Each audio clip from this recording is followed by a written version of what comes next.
हाँ जी, हो गया लॉस। होना ही था।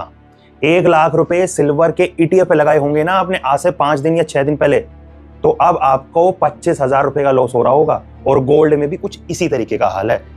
इन्फ्लुएंसर्स जो हैं उनका काम है वीडियो बनाना, मैं भी वही कर रहा हूं। उन लोगों को सिर्फ वीडियो बनानी है और जो नया चलता टॉपिक होता है उस पर वीडियो बना देनी है। आपको तरह तरह के ऑब्जेक्टिव दे देने हैं और अपना माल बेच देना है, और आप वहां पर फोमो बाइंग कर लेते हैं जैसे कि आपने सिल्वर में की होगी। असली दीप एडवाइस नहीं, असली एजुकेशन। मैंने भी गोल्ड और सिल्वर पे वीडियो बनाई थी, लेकिन आपने नोटिस किया मैंने वहां पे सिर्फ सोने की बातें ज्यादा की और आपको क्लियरली मैसेज दिया था कि आप किस किस तरीके से बाय कर सकते हैं गोल्ड को। गोल्ड जो है वो उसने इतना लॉस नहीं दिखाया, जबकि सिल्वर के लिए क्या कहा जा रहा था? सिल्वर के लिए साफ ये कहा जा रहा था कि सिल्वर तो 7 लाख जाने वाली है, 3 लाख तो अभी 2 महीने में टच कर लेगी ये, ठीक है। और यही हुआ, दिवाली पर लोगों ने उसकी बार बाय की, ईटीएफ बाय किया, पेपर पे इतना ट्रेड हुआ है सिल्वर कि म्यूचुअल फंड्स ने लमसम अमाउंट लेना ही बैन कर दिया कि हम लमसम अमाउंट जो है वो लेंगे ही नहीं सिल्वर के लिए। कितना बड़ा हाइक है ये, कितनी बड़ी पॉइंट है ये, लेकिन इसको कोई भी ध्यान नहीं देने वाला है क्योंकि सब लोगों को लगता है कि यार मैं रह गया, सब लोगों ने प्रॉफिट कर लिया है, ठीक है। अब 185 रुपए का सिल्वर 20 का ईटीएफ जो है वो 138 रुपए का भी मैंने लास्ट जब देखा तब वहां पे आया हुआ है।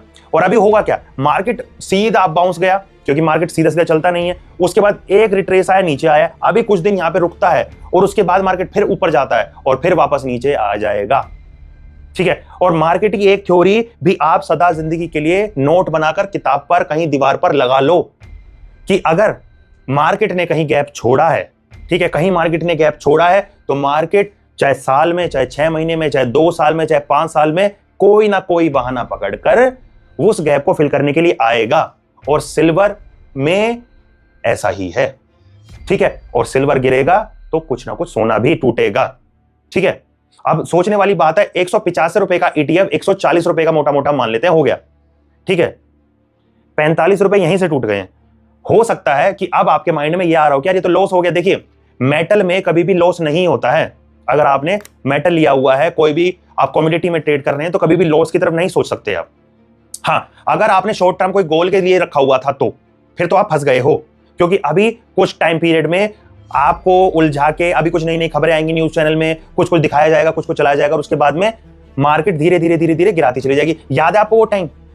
आपको वो टाइम याद है जब बोला जा रहा था कि सोने के प्राइस गिरने वाले हैं, अभी मत लेना, सोने के प्राइस गिरने वाले और मत लेना। क्यों नहीं लेना? क्योंकि उस वक्त बड़े बायर्स को सोना बाय करना था और धीरे धीरे धीरे धीरे धीरे धीरे जब वो बाय कर लिया उन्होंने, अब उन्होंने बोला कि अब नहीं टूटेगा ये। लोगों को लगा यार, पैनिक बाइंग होने लगी कि अब नहीं टूटेगा, अब और बढ़ जाएगा और बढ़ जाएगा और बढ़ जाएगा। सिल्वर के साथ भी यही करा गया कि हिंदुस्तान ने तो खत्म कर दिया है सिल्वर, देश दुनिया में खत्म हो गया, लंदन में खत्म हो गया सिल्वर, यहां पे सिल्वर खत्म हो गया, सिल्वर है ही नहीं। ग्रीन एनर्जी में जरूरत है, वहां पे एनर्जी, यस, हर जगह जरूरत है। मेटल हमेशा चाहिएगा, फोन में, इलेक्ट्रॉनिक पार्ट्स में, अदर पार्ट्स में, हमारे रेगुलर लाइफ में जरूर सिल्वर चाहिएगा, ठीक है। लेकिन अभी वो वक्त नहीं आया है। अभी ये जो ट्रेडिंग है ये इमोशनल ट्रेडिंग ज्यादा है बनिस्बत इसके कि मार्केट में कोई जेन्युइन कोई तरीका या कोई चीज आई हुई है जिससे ये बाय या सेल हो रहा है, ठीक है। अभी हुआ क्या?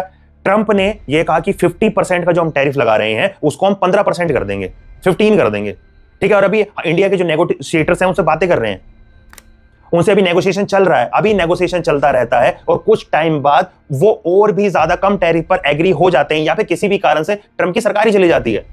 तो आपको पता है ये सोना चांदी और गिरेंगे। ऐसा क्यों हो रहा है? क्योंकि देखिए, अमेरिका कर्जे में है। अमेरिका एकदम इस वक्त कर्जे की हालात में बैठा हुआ है। उसको कर्जा, उसको हर दिन कई कई बिलियन डॉलर्स देने पड़ रहे हैं कर्जे में, ब्याज के, इंटरेस्ट के। अब कैसे वो बढ़ा सकता है? क्योंकि देखिए, वर्ल्ड में सबसे ज्यादा सोना किसके पास है? कमेंट करके मुझे बताइएगा किसके पास है। अमेरिका के पास वर्ल्ड का सबसे ज्यादा सोना है, ठीक है। अब उस सोने का रेट जो है अगर वो डिसाइड नहीं करेगा तो और कौन करेगा?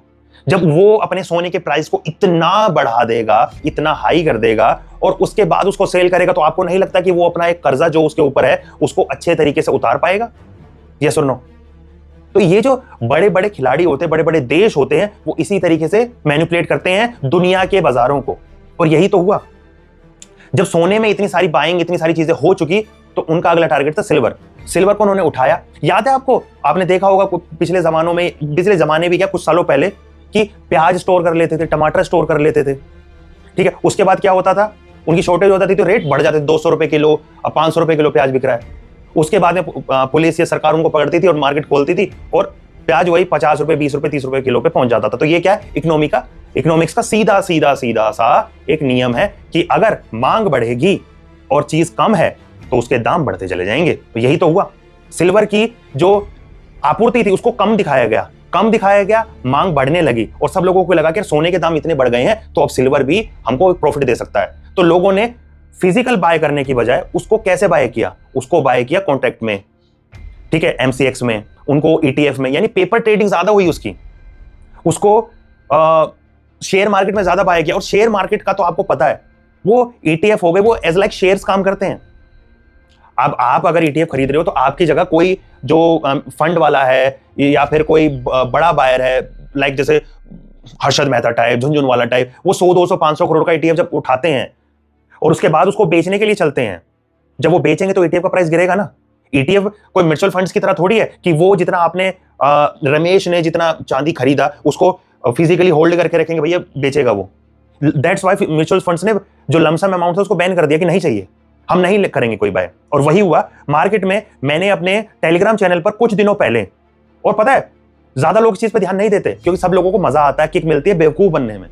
जब एक हफ्ते पहले या 4-5 दिन पहले मैंने बोला कि भाई चांदी और सोने के जो ऑन्स में इंटरनेशनल मार्केट में जो प्राइसेस चल रहे हैं उन पे नजर रखना, क्योंकि जब भी 9 से 10 हफ्ते लगातार मार्केट आज तक 2016 और 2006 में बढ़ा है और 2020 में, तो जब ऐसे बढ़ता है ना तो उसके बाद सोना चांदी काफी टूट जाते हैं, इतना हद तक कि वो आधे भी हो जाते हैं। तो उसको चेक करके रखना क्योंकि इस बार भी 9 हफ्ते हो चुके हैं और यही हुआ वो यही हफ्ता है वो। अगर इस हफ्ते में आने वाले, अब शुक्रवार और शनिवार को देखना, अगर मार्केट फिर दोबारा इसका गिरता है चांदी का और सोने का, तो पक्की बात है 1-2 हफ्ते में बीच में कंसोलिडेट करने के बाद में सोना चांदी और गिरेंगे, और जब सोना चांदी और गिरेंगे तो दाम टूटते जाएंगे, और जब टूटेंगे तो कोई भी इसका धरातल कोई नहीं चेक कर सकता। जब टूट जाएंगे आपके बजट में ठीक आ जाए, आपको लगेगा ठीक हो गया, तब आप बाय करना, फिजिकल करना, ईटीएफ लेना है, जो भी करना। अब क्या कर सकते हैं, पॉजिटिव पॉइंट, अगर आपने ईटीएफ बाय किया हुआ है, कोई म्यूचुअल फंड में बाय किया हुआ है मेटल्स वाला, तो अब आप क्या करोगे। देखिए सोना चांदी खत्म तो नहीं होने वाले, हो सकता है शॉर्ट टाइम में गिर गए हो या गिर सकते हो या गिर जाए, तो आप कोशिश करिए कि एक बार तो पैसा मत डालिए। लाइक मान के चलते हैं फॉर एन एग्जांपल आपको 10 लाख रुपए डालने हैं, तो आप 10 लाख के 10 लाख आज ही मत खरीदिए, आप 2 लाख का आज खरीदिए, फिर 3 लाख का फिर खरीदिए, फिर 2 लाख का फिर खरीदिए, और डाइवर्सिफाई करके रखिए, थोड़ा सोना थोड़ा चांदी और कुछ स्टॉक्स में ज्यादा भेजा मत लगाना।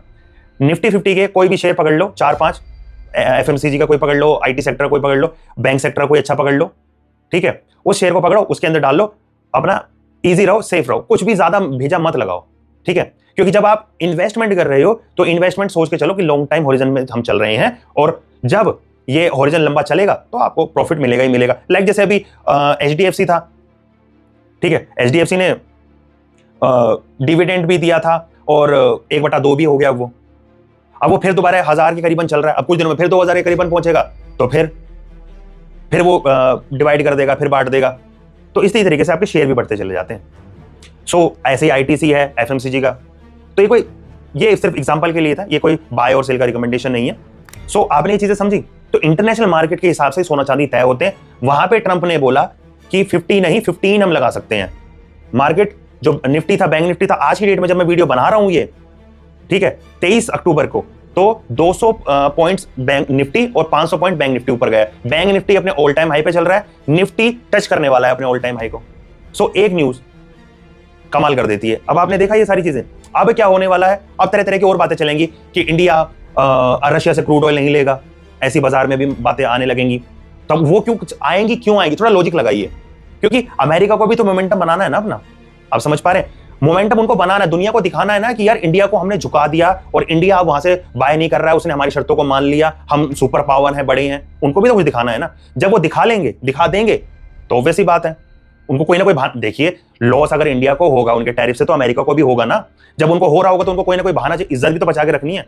और जैसे कि मैंने बताया उनके पास सोना सबसे ज्यादा है, सोने के रेट उन्होंने हायर करवा दिए। अब उससे होगा क्या, अब वो अपना अगर सोना निकाल देते हैं या सोना नहीं भी निकालते हैं तो वर्ल्ड बैंक से वो और भी पैसा उठा सकते हैं या और वर्ल्ड से डॉलर्स उठा सकते हैं। क्यों उठा सकते हैं, वो दिखा सकते हैं कि हमारे पास इतना सोना है। ऑब्वियसली सोने के रेट बढ़े हुए हैं तो उनके सोने का जो प्राइस था वो भी बढ़ गया है, ठीक है। सो अब वो बढ़ गया है तो उनका जो मार्जिन ऑफ डेप्थ था वो भी बढ़ेगा। सो या फिर वो उसको झुका भी सकते हैं, कुछ भी कर सकते हैं, उनके पास काफी मेटल का प्राइस बढ़ा हुआ है। तो ऐसी स्थिति में क्या वो बेचेंगे नहीं? अब खुद सोचिए, अगर आपने इन्वेस्टमेंट के तौर पे कोई सिल्वर या गोल्ड बाय किया हुआ है और अब आपको वो बहुत मोटा प्रॉफिट दे रहा है, तो ऑब्वियस सी बात है आप थोड़ा तो उसको निकालोगे ना माल को। बस माल को निकालना ही मार्केट में चलता कर देता है, और जब प्राइस गिरते हैं तो यही काम रहता है। ठीक है, बुलियन मार्केट में जो अभी सिल्वर है वो 140 पे चल रही है, यानी जो नॉर्मल मार्केट आपकी फिजिकल मार्केट आप लेने के लिए जाते हैं तो आपकी जो चांदी है वो 140 के करीब आ गई। और धनतेरस वाले दिन 19 या 18 अक्टूबर को चांदी 180-185 बिकी है। जो बार थी, यानी जो 1 kg की जो ईट होती है, जो बार होती है, वो 2 लाख की सेल कर रहे हैं जो ओपन में अपने सुनार जो होते हैं। ठीक है, और 117 के करीबन 22 कैरेट वाला गोल्ड दे रहे थे। अब जो गोल्ड का प्राइस है वो आज के डेट में, जब भी मैं वीडियो बना रहा हूं, 114 या 112 के करीबन आया हुआ है और 140 चांदी आई हुई है। ठीक है, सो मैंने इस वीडियो में आपको यह बताया कि किस तरीके से आप और बाय कर सकते हो। पैनिक सेल मत करना, और खबरदार कभी फोमो बाइंग की तो फोमो बाइंग करोगे तो इसी तरीके से हमेशा लॉस करोगे। ठीक है, जागरूक बनो, समझदार बनो। ठीक है, इन्फ्लुएंसर्स का तो यार काम ही होता है वीडियो बनाना ना, उनको तो वीडियो बनानी है, वीडियो बना के डाल देनी है, क्योंकि भाई चांदी के ऊपर वीडियो बना रहे तो उनको थोड़ा सा दिखाना पड़ता है ना, मसाला लगा के दिखाएंगे, जब तो आप लोग देखेंगे और देखोगे तो प्रॉफिट भी होगा। जब तो सेबी ने भी इतने सारे लॉस लगाए थे कि भाई आप चार्ट नहीं दिखा सकते, आप ये नहीं कर सकते, क्योंकि इससे आप लोग बाय कर लेते। और घबराना नहीं है यार, अगर आपने बाय किया हुआ है ना तो घबराओ मत, लेकिन हाँ, पर धीरे धीरे जब नीचे आ जाएगा ना चांदी सोना ETF अगर आपने खरीदा हुआ है या फंड में है या और अदर किसी सोर्सेज से खरीदा हुआ है, तो अगर शेयर मार्केट में कैसे भी खरीदा हुआ है, मेरे कहने का मतलब ये, अगर खरीदा हुआ है तो वहां से अपना थोड़ा थोड़ा माल जब नीचे आ जाए तो अपने हिसाब से, अपनी बुनियाद के हिसाब से और बाय कर लेना, क्योंकि सोना चांदी अल्टीमेटली तो बढ़ेगा ही। ठीक है, आज ना सही 2 साल ना सही 3 लाख 7 लाख जाएगा, लेकिन आज नहीं जाएगा। तो इसका मतलब ये नहीं कि 10 साल बाद वो इन्फ्लुएंसर आगे बोले देखिए 10 साल पहले मैंने बोला था कि 7 लाख जाएगा, जाने को चला जाएगा। बात अभी की हो रही है, हम शॉर्ट टाइम में बात करेंगे, 10 साल किसी ने देखा थोड़ी है। ठीक है, तो इस हिसाब से डाइवर्सिफाई करके रखिए, फोमो ट्रेड मत करिए। मैंने आपको बताया ना कि आज जो निफ्टी और बैंक निफ्टी वो क्यों बढ़े हैं, तो आपको काफी सारी खबर मिली है इस वीडियो में।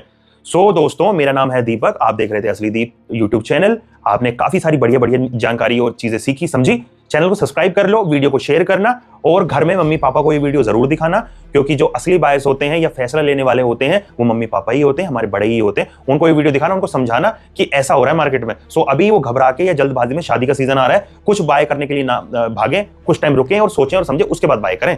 ठीक है, शांति से फैसला लेंगे। Bye bye, take care. Channel को सब्सक्राइब करिएगा, कोई सवाल हो कमेंट करिएगा और वीडियो को शेयर करिएगा, टीवी पर देखिएगा, मजा आएगा। Take care.